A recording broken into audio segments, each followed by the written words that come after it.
महान दुख में फंस गया, परिणाम में पता चलेगा, अभी उसे पता परिणाम में। इसलिए ज्ञान ब्रह्मबोध प्राप्त करना बहुत कठिन, क्योंकि बिना निष्काम हुए आप आगे नहीं बढ़ सकते। तो बहुत सरल उपाय है, चाहे जो हो, जहां हो, जैसे भी हो, आप सबसे श्रेष्ठ भगवान के प्रिय बन जाएंगे और आपको इसमें इस तरह की कोई विशेष कष्टमयी साधना भी नहीं करनी पड़े। श्रीमद् भागवत में कहते हैं, अहो बत स्वपचतो गरीयान यज्जिह्वाग्रे वर्तते नाम तुभ्यम। ध्यान दीजिए, ते पुस्तपस्ते जुहुः शश्नुरार्या ब्रह्मानुचूर्णाम गृह्णन्ति ये ते। जिसके जिह्वा में राधा राधा राधा, श्री हरि राधा, राधा कृष्ण, राधा वल्लभ, राधे श्याम, या जो राम कृष्ण हरि शिव नाम जो तुम्हारे गुरुजी ने दिया हो, या जो तुम्हें प्रिय लगे, मन से नहीं कह रहे, यज्जिह्वाग्रे वर्तते नाम तुभ्यम, जिसकी जीव के अग्रभाग में ऐसा स्वभाव बन गया है, चल रहा है, नाम जप करे। बोले अहो बत स्वपच तो गरीयान, यद्यपि वो स्वपच है फिर भी गरीयान वो सबसे श्रेष्ठ है। हरिराम व्यास जी ने कहा कि वेदास जी की चरण धूल के सामने करोड़ों ब्राह्मण नहीं, क्योंकि उनकी जिह्वा पे निरंतर हरि का नाम विराज। इसीलिए यहाँ ब्रजवासी सब ब्रह्मा से भी परम पवित्र और श्रेष्ठ माने गए। व्यास मिठाई विप्र की तामे लगे आग, वृंदावन की स्वपच की जूठन खाइए मांग। ये बड़े मस्त है ब्रजवासी। प्रातः काल एक बार मंगला करके श्री जी की जा रहे थे, तो एक माई ठेलिया में कूड़ा करकट मस्ती बिहारी जी के पद गा रहे, जपे जा राधा राधा नाम, बसे जा श्री वृंदावन धाम, मिलेंगे कुंज बिहारी ओढ़ के कांवर। ठेलिया कूड़ा के लिए रोका और कुछ बेट चरणों प्रणाम। ये है हमारे वृंदावन है, जिनकी जिह्वा में बिहारी बिहारीन जी का जस बसा हुआ है। परम पावन श्रीधाम वृंदावन की परिचर्या में लगे तो व्यास मिठाई विप्र की तामे लगे आग, वृंदावन के स्वपच की जूठन खाइए मांग, क्योंकि ये हरि प्रेम प्रदान। किसी के सामर्थ्य नहीं कि संतों के माथे पे हाथ रखे। एक ब्रजवासी का छोरा छोटा सा हो, उसके पैर चलो, कोई भी हो ऐसे लंबा के हाथ, जा बाबा, और उसको जब प्रणाम किया ना भैया, लाडली जी कृपा कर, हृदय निहाल हो गए। ये आशीर्वाद कौन दे सकते? देखो बरसाने के गोसाई पे चरण छुओ, सीधे लाडली जी से ऐसे हाथ करके बात करते हैं। लाडली जी, आपको विश्वास नहीं, अगर विश्वास कर लो तो लाडली जी उनके करकमल से सेवित है, वो जो कह रहे हैं वही लाडली जी करेंगी। भोरी सरकार है, पर हमें मनिलता मन की होने के कारण इन सब भावों पर विश्वास नहीं रहता। कह रहे कोई भी तपस्वी उसकी समानता नहीं कर सकता। जिसकी जिह्वा के अग्रभाग पर है, उसने सारी तपस्याएं कर ली, सारे तीर्थ स्नान कर लिए, भागने की जरूरत नहीं, राधा राधा बोलो, सारे तीर्थ स्नानों का फल तुम्हें उसी क्षण मिल जाएगा। तुम्हारी जिह्वा के अग्रभाग पर श्री हरि का नाम, प्रियाजू का नाम। सारे वेदों का अध्ययन कर लिया, उसे कुछ अध्ययन करने की जरूरत नहीं है। जो बड़ी बड़ी तपस्याओं से, तीर्थयाटन से, वेदाध्ययन से, यज्ञ आदि से गति मिलना दुर्लभ है, वो तुम्हें नाम से प्राप्त। कौन हो, कहाँ हो, कैसे हो, कोई प्रश्न नहीं। जैसे हो, जिस परिस्थिति में, जिस विषय में फंसे हो, वहीं से तुम्हें नाम उठा के महात्मा बना देगा, तुम्हें धनवान बना देगा, यशस्वी बना देगा, तुम तेज से संपन्न हो जाओगे। नाम का तेज, भगवान नाम का तेज है, प्रताप है भगवान नाम का। एक बार नाम आप बसा के तो देखो हृदय में, जोर से आलाप लोगे नाम का, प्रकृति का परिवर्तन हो जाए। अरे स्वामी का नाम है, सुमीर पवन सुत पावन नामू अपने बस करी राखे, जपहि नाम जन आरत भारी, मिटहि कुसंकट होय सुखादि। इदम ही पुंसस् तपसः श्रुतस्य वा सृष्टस्य सूक्तस्य च बुद्धिदत्तयोः अविच्युतोऽर्थः कविभिर् निरूपितो यदुत्तम श्लोक गुणानुवर्णनम। बड़े बड़े वेदनिष्ठ ब्रह्म ऋषियों ने निश्चय किया है कि भगवान के नाम का निरंतर जप, गुण कीर्तन, इससे बड़ा कोई तप नहीं, कोई वेदाध्ययन नहीं, कोई यज्ञ नहीं, कोई ज्ञान या कोई दान इससे बढ़कर के नहीं है। बस प्रभु के नाम में तुम्हारी प्रीति हो जाए। कलिम सभाजयन्त्यार्या गुणज्ञाः सारभागिनः यत्र संकीर्तने नैव सर्वा स्वार्थो भी लप्यते न हृतः परमो लाभो देहिनाम भ्राम्यताम ही यतो विंदेत परमाम शांतिम नश्यति संस्कृति। ये कलिकाल किसी को बख्शेगा नहीं, अगर नाम जप नहीं तो बुद्धि को भ्रष्ट कर देगा। इसका प्रभाव है कपट, चतुरता, बेईमानी और पापाचरण में रति, इसका प्रभाव है। कली इन दोषों से संपन्न है, पर एक इसका महान गुण है, जिसकी जिह्वा पे प्रभु का नाम होगा, इसके कोई भी दोष उसका स्पर्श नहीं कर सकते, और कल स्वयं भयभीत हो जाता है। जिसकी जिह्वा पे नाम है, इसकी एक बड़ी प्रशंसा है। 10,000 वर्ष तपस्या करने पर जो फल मिलता है, 24 घंटे निरंतर नाम जप करने से मिल जाएगा। कलयुग की ये विशेष महिमा है। हम लोगों को भगवत प्राप्ति बड़ी सहज है। दाहिने पैर के अंगूठे के बल हाथ उठा के ऊपर, बोले कितने वो 10,000, 10 सेकंड नहीं खड़े हो सकते। नहीं, दाहिने पैर के अंगूठे के बल हाथ उठा के 10 सेकंड नहीं खड़े हो सकते। और वो अवश्य भगवान की प्राप्ति की बात नहीं कही गई, वो अलग अलग कामनाओं के अलग अलग 24 घंटे नाम कीर्तन करने से वो फल प्राप्त हो जो उनको 10,000 वर्ष ऐसे करने से। कलयुग का बड़ा प्रताप। जो तुम स्वार्थ की पूर्ति चाहते हो या परमार्थ की पूर्ति चाहते हो या तुम रोग का नाश चाहते हो, तो एकमात्र उपाय है भगवान के नाम का निरंतर। निरंतर शब्द में बड़ी कठिनता है। महात्मा जन इसी का प्रयास करते। अव्यावृत भजना ये सिद्ध अवस्था है, निरंतर भजन। आपसे निरंतर ना हो तो थोड़ी थोड़ी देर में स्मरण करने का अभ्यास बना लीजिए। एक बार सत्संग में अगर 5 मिनट में एक बार राधा बोल दो, हर 5 मिनट में एक बार राधा बोलना है। राधा 5 मिनट फुर्सत करो, चिंतन या कार्य जो कर, पर 6वां मिनट न लगने पावे फिर बात राधा। एक दिन आप देखना निरंतर नाम चलने लगे। इससे विषयों के प्रति जो आसक्ति है वो एक बार तो बढ़ेगी। होम्योपैथिक दवा जैसे रोग एक बार उभरेगा, आपको लगे वो बढ़ती नहीं है, अंदर छुपी हुई निकलती। ध्यान से सुनोगे तो प्रश्न खत्म हो जाएंगे। अपने लोगों के प्रश्न रहते हैं, जब भजन में बैठते हैं तो बड़ा मन चंचल होता है, बड़ी गंदी बातें आती है, ये वो। हम भी कह रहे हैं, जब आप नाम जपना शुरू करोगे तो पहले आपको जलन होगी, आपके अंदर ये विकार दिखाई देंगे, पर ये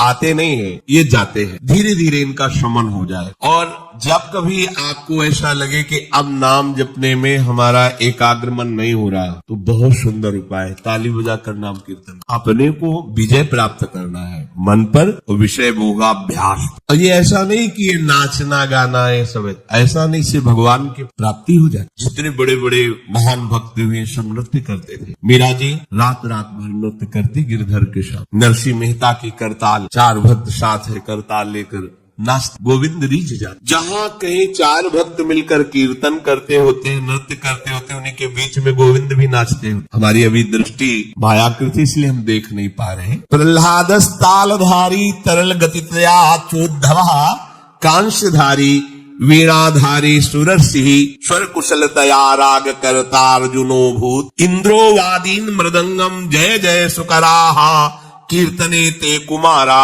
यत्रागे भाववक्ता सरस रचनया व्यास पुत्रो बभूव। एक बार इन बड़े भक्तों का मिलन हुआ। श्री प्रहलाद जी, उद्धव जी, नारद जी, सनक सनंदन जी, सुखदेव जी आदि। अब इतने बड़े महापुरुष एकत्रित हुए, तो भगवान को बुलाया जाए प्रगट। बोले एक ही उपाय है, मद भक्ता यत्र गायंती तत्तिष्ठाम। नारदा नारद जी ने कहा भगवान वहीं आ जाते। तो श्री प्रहलाद जी ने ताल देना पड़ा। ये भगवान को बहुत प्रिय है।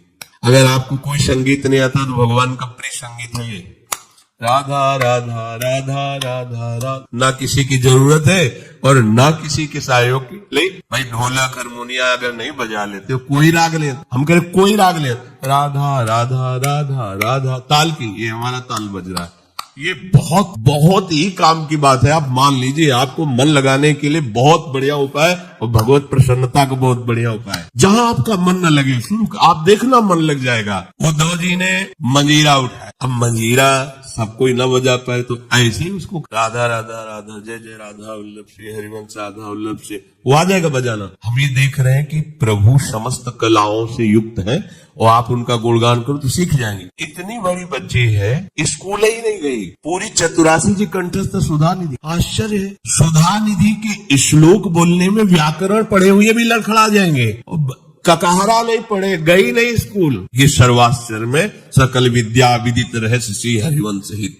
हमारी स्वामिनी सकल विद्या विदित है, आश्रय निर्मल हृदय ने लिया, वाणी प्रकाश श्री चतुरासी जी कंठ। हम तो आश्चर्य, पर सर्वाश्चर्य में स्वामिनी जी इसलिए क्या नहीं आपको ज्ञान हो जाएगा, आपको क्या पता नहीं चल जाएगा। जब प्रभु को पता चल गया तो सब उन्हीं में समाये हुए सब ज्ञान आ जाएंगे। श्री उद्धव जी ने मंजीरा उठाया और नारद जी का प्रसिद्ध वाद्य यंत्र तो वीणा जी है ही, और अर्जुन जी राग आलापने लगे। इंद्र ने मृदंग बजाना शुरू किया। सनक सनंदन बीच बीच में जय हो, ये कोई हंसी मजाक नहीं जैसे कीर्तन में आप लोग बोलते हैं जय हो जय हो जय हो, आप बोलते ना, ये साधारण बात नहीं है। भगवान बहुत प्रसन्न होते इससे। बोले ये सनक सनंदन सनातन सनत कुमार बीच में नाम कीर्तन में जय ध्वनि बोलने लगे, जय हो, और सुखदेव जी भाव भंगियां प्रकट करने लगे। जीव ही एक कीर्तन और नृत्य हुआ तो बीच में देखा प्रभु प्रकाश। तासा मावीर भूत छोरी स्मय मान मुखाम पीताम्बर धरासर भी साक्षान मत, और वो भी कोई खड़े नहीं हुए, वो भी तो नटवर नागर है, सकल कलाओं में प्रवीण। तो प्रभु नृत्य कर रहे हैं, भक्त जन आस पास मृदंग में। कैसा आनंद, ये जो आनंद आपको आता है तो आनंद कौन है जानते हो? श्री कृष्ण सच्चिदानंद रूपाय, उनका रूप क्या है? आनंद। आपके हृदय में उमगन, सबके हृदय में भगवान आ रहे हैं। बोले हमारा अनुभव नहीं हो रहा, मलिन यंत्र है, यही करते रहो। थोड़ा आनंद आया ना, अब पूरा आनंद आ जाएगा। और जिस दिन पूरा आनंद आया उस दिन से फिर तुम्हें कोई घसीट नहीं पाएगा। माया का जो आकर्षण है। भगवत आदि पुरुषस्य नारायणस्य नामोच्चारण मात्रे निर्धूत कलिर्भवति। जो प्रभु श्री हरि का नाम उच्चारण मात्र करता रहता है, कोई भी कलयुग का दोष उसके अंदर। कलयुग बड़ा सूक्ष्म विषय है। देखो गर्भ में ही जिनको भगवान का साक्षात्कार हो गया था वो परीक्षित महाराज, देखा कि एक जो शूद्रवत आचरण करने वाला पैर से मार रहा है, दंडों से मार रहा है, बीच बीच में लात। ये ध्यान रखो, किसी को भी पैर से क्षम्य श्री भगवान है, कभी ऐसा दंड विधान किसी के लिए हो जैसा, पर ऐसे सहज में किसी को अपने पैर न लगे। अपने लोगों का परमार्थ है ना, कोई अगर लेटा हुआ है तो उसे नांगने की जरूरत नहीं, घूम के भले चले जाओ, उससे प्रार्थना करो कि आप पैर हट। ये ऐसे किसी को नांगना, किसी के पैर मारना, ये सब गंदे आचरणों में आता है। भक्तों के द्वारा ऐसा नहीं होता। हमें तो आश्चर्य हुआ, पूज्य श्री चंद्रशेखर बाबा के एक जो अंग सेवी थे, उन्होंने बताया कि बाबा का श्री चरण एक बार हमारी पादुका को छू गए तो बाबा पादुका को ऐसे। हम कहा अरे बाबा हम मर गए, ये क्या हमारी पादुका? बोले तुम थोड़ी हो, तुम तो हरि के शरणागत वैष्णव हो गए। अब वैष्णव की पादुका पूज्य होती है, उसमें पैर कैसे? बाबा के वो शिष्य है और बाबा उनकी पादुका को, ये है भाव, वैष्णव भाव, ये भगवत भाव। हम गुरु हैं, चेले का तो ऐसा नहीं, पूज्य हो गया, वो भगवान का दास हो गया।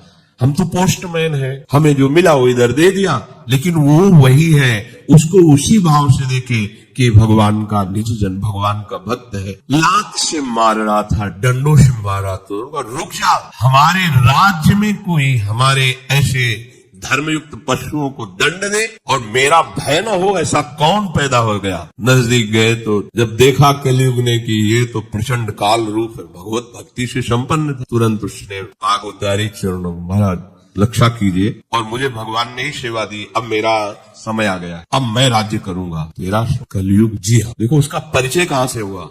धर्माचरण से। तो उनका जब तक मैं जीवित हूँ तब तक तेरा राज्य नहीं आने। हमारी प्रजा में अधर्माचरण फैले, तो आपको कुछ न कुछ तो स्थान देना ही होगा कि आप ठीक मदिरालय और जो मदिरा सेवन, और जहाँ शरीर को बेचा जाता हो, भ्रष्ट आचरण किए जाते हो, जहाँ जुआ खेला जाता हो, ये द्वित कीड़ा, मद्यपान करना, व्यभिचार करना। व्यभिचार उसे ही कहते हैं जो धर्म से रहित काम संभोग होता है, जो अपनी एक पत्नी व्रत रहकर भगवान की भावना से संतानोत्पत्ति की क्रिया, उसे व्यभिचार नहीं कहते, वो दोष युक्त नहीं, गृहस्थ धर्म के अंतर्गत है। लेकिन जो अन्य ऐसी भावना, कलयुग को आदेश दिया कि आप रह सकते हो, जो मदिरा पीता है, जो भ्रष्टाचरण करता है, और जो मांस खाता है, और जो देव कीड़ा करता है, आप, क्योंकि वहां कोई ऐसा करता ही नहीं, यहाँ रह सकते। उनका महाराज आपने सब गंदे गंदे स्थान तो दे दिए, थोड़ा तो सांस लेने की जगह दो। उनका ठीक, अधर्म से कमाया हुआ स्वर पुस्तक, वो खुश हो गए। हाँ ठीक है महाराज, आपकी आज्ञा के विरुद्ध बिल्कुल नहीं चलूंगा। चले। जरासंध का जब वध हुआ था तो उसका मुकुट जो था विजय में, तो भीम ने ही तो भगवान की प्रेरणा, तो अब ये उन्हीं के तो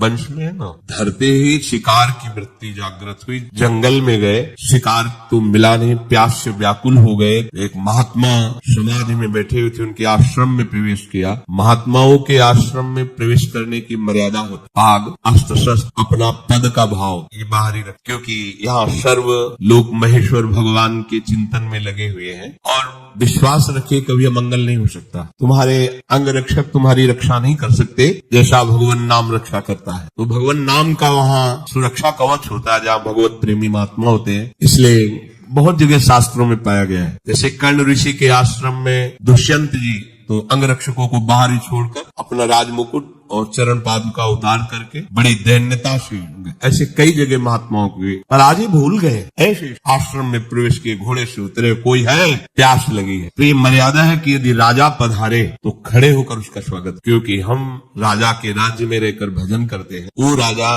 हमारे भगवान का स्वरूप है, उसका खड़े होकर स्वागत और अर्घ आदि दिया जाए। ऐसा पूर्व ऋषियों ने किया है। अब वो समाधि शमीक ऋषि उनका नजदीक गए, बड़े बड़े महात्माओं के दर्शन किए होंगे, तो क्या जानते नहीं कि समाधि अवस्था में है। समाधि अवस्था केवल शरीर दिखाई दे रहा है, बाहर से आप उसे मृत जैसा भी कह, अमृत स्थिति है, प्राण वायु ही संचलन नहीं हो रहा है, होदा वृत्ति अंदर से बाहर से सब क्रियाएं रुकी हुई। समाधि की अलग अलग स्थितियां होती। तो आज इनको देखो कलयुग का प्रभाव, उनको ढोंग नजर आ रहा है।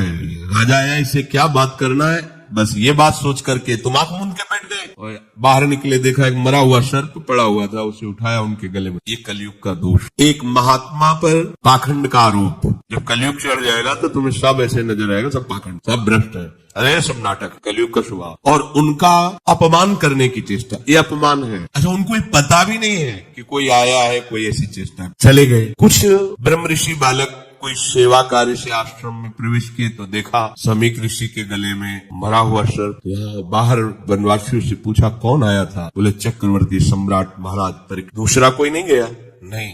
तो ऐसा अमंगल कार्य, इतना उनका अभद्र व्यवहार एक ब्रह्म ऋषि से। छोटे छोटे बालक ही ऋषियों के थे, गए और श्रृंगी ऋषि तर्पण कर रहे थे सूर्य भगवान का, तो जाके कहा कि आपके पिता के गले में मरा हुआ सर्प महाराज चक्रवर्ती सम्राट परीक्षित ने डाल दिया है। ऐसा धर्म का शासन करने वाला राजा अब इतना धार्मिक हो गया कि संत महात्माओं की स्थिति को भी नहीं जानता और अपमान कर दिया। ये समझते हैं कि इनको कोई दंड नहीं दे सकता, तो ये भूल करते हैं। दंडधारी राजाओं से भी बढ़कर प्रचंड दंड देने का अधिकार ब्रह्म ऋषियों के बालकों को भी है। जल उठाया और कहा मैं सत्य को साक्षी करके इस राजा को शाप देता हूँ। 7 दिन के अंतर्गत भयंकर रूप धारण करके तक्षक डसे और उसकी 7वें दिन मृत्यु हो जाए। अब अघाए अपने पिता के गले में लिपट कर रोने लगे। बहुत हिलन डुलन रोने की आवाज, धीरे धीरे प्राणवायु संचलित, आंख खुला और कहा रो क्यों रहे हो? उन्होंने कहा सर्प डाल करके परीक्षित जैसा अपमान, कोई बात है, और हमें चाहिए था कि हम उनका उठकर स्वागत करते, उनको जला भी पिलाते, गलती हमारी। देखो ब्रह्म। तो अन्य ऋषि बालकों ने कहा कि श्रृंगी ने तो शाप दे दिया, तुमने भयंकर ऐसा किस कार्य, उस शाप के योग्य क्या शाप दिया? बोले 7 दिन में तक्षक सर्प आएगा डस। अब तो उनकी भी सामर्थ्य नहीं, पिता की भी की मिटास। ब्रह्म ऋषि के वचन ऐसे नहीं होते। तो ना ब्राह्मणत्व रह गया, न तपस्या रह गई, न भजन रह गया है, न भाव रह गया है। दिन भर हम झूठ बोलते रहते तो हम कुछ भी बोले क्या लागू होगा? सत्य का चिंतन करता है, ब्रह्मचर्य से रहता है, सत्य वाणी बोलता है, वो आज भी बोल दे तो वैसे ही हो जाएगा जैसा बोल। एक बालक के वचन को ब्रह्म ऋषि भी नहीं मिटा। अपने शिष्यों को भेजा, जाओ निवेदन करो महाराज परीक्षित को। उधर हो गए, जीव ही मुकुट उतार कर, ये क्या हो मेरे द्वारा, ये क्या, हाय हाय मच गया हृदय में। मैं किसी महात्मा के साथ ऐसा व्यवहार कैसे कर सकता हूँ? भगवान मुझे दंड दे, ये है धर्मात्मा का। भगवान मुझे दंड दे, बिल्कुल क्षमा न करे। इतने में ऋषि के शिष्य पहुंच जाते हैं और कहा महाराज आपको एक सूचना है, बड़ी अशुभ सूचना। आपके द्वारा जो कृत्य हुआ उसका दंड विधान श्रृंगी ऋषि ने कर दिया है। आज के 7वें दिन तक सर्प आपको डसेगा, आप अपना उपाय कर लीजिए। कल्याण का, बचने का तो कोई उपाय ही नहीं है। बहुत प्रसन्न हुए जैसे किसी ने उनको महासुख दे दिया। ये है भगवान के आश्रित, कोई भी साप ताप भय नहीं प्रदान कर सकता। प्रसन्न हुए, मैं तो मांग ही रहा था कोई दंड मिले। बहुत अच्छा। जन्मेजय को बुलाया, उसी क्षण रात दिया और गंगा किनारे जा करके बस आमरण अनशन व्रत, एक बूंद पानी भी नहीं पीऊंगा और कैसे भगवत प्राप्ति हो। 7 दिन में चिंता नहीं कर रहे थे। बड़े बड़े संत महात्माओं ने जब साप की बात सुनी, सब आ गए गंगा। उसमें भगवान व्यास देव जी, वशिष्ठ जी, बड़े बड़े महापुरुष नामी सब आ गए। सबसे पूछा 7 दिन में निश्चित भगवत प्राप्ति हो जाए, आप सब हमें ऐसा उपाय बताइए। सब आपस में विचार ही कर रहे थे, इतने में देखा ये आनंद में मगन हुए निर्वस्त्र दिगंबर भगवान सुखदेव, 16 वर्ष की अवस्था है, कृष्ण नाम जिह्वा से निकल रहा है, जी आए सब। कैसे 7 दिन में भगवत प्राप्ति? बोले 7 दिन के पहले ही तुम्हें हम साक्षात्कार श्रीमद् भागवत श्रवण कराया और पूछा, बेटा परीक्षित तुम्हें इस समय क्या तक्षक से डर है? उनका नहीं भगवान, आपने मुझे ऐसी स्थिति प्रदान कर दी कि एक तक्षक क्या करोड़ों महाकाल का रूप धारण करके भी आवे, मुझे कोई डर नहीं, क्योंकि मैं ऐसी स्थिति को प्राप्त हो गया हूं, मृत्यु मुझे छू नहीं सकती। उठे और इतने बड़े महापुरुष को भी कलयुग ने ठग लिया था, पर भगवान का आश्रय था ना। तो कह रहे हैं कि कलयुग का बिल्कुल भी प्रभाव उसके ऊपर नहीं पड़ेगा जो नाम जप करता रहेगा। बच्चों, इसीलिए हम आपसे बार बार लगभग 2-4 दिन में सत्संग में प्रार्थना करते हैं कि शराब मत पियो, बुद्धि भ्रष्ट कर देगा, कलयुग का स्थान है, ये वो कार्य करा देगा, इसी जीवन में तुम जीने लायक